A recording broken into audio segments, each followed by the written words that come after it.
Hello dear friends, and welcome to my studio in Montreal. Before we spoke about the loose style, and today I want to back to this idea again. So we're going to France. I have just a quarter of the imperial size small piece of paper and my few brushes, squirrel mob brushes, that one. We'll use the tools to make a simple sketch about this nice street.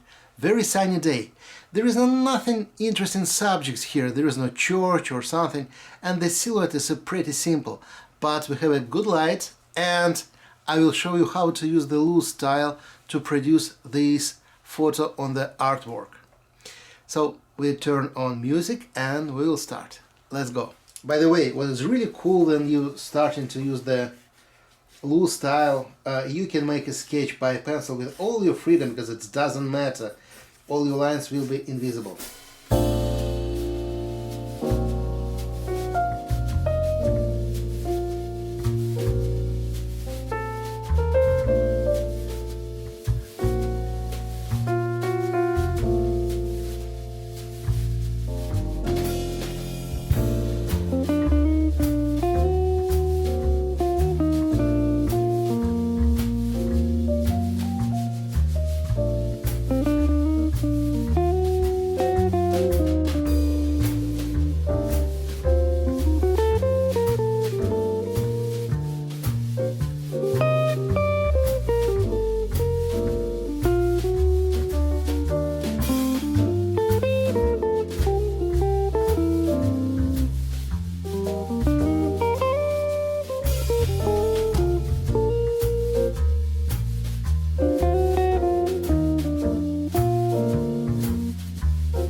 I make my painting dry, that was just the first layer, and after that we take another one, more brush, and go into dance.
a little bit visual music using the pointy liner brush on our painting. Let's go.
So that was idea. I'm hearing the jazz and I'm following the jazz on the paper. So we have the jazz everywhere. That's what I called a really loose style. Thank you very much for your time. Thank you to join me to make that small trip in Europe. And stay healthy. See you next Monday. Bye bye.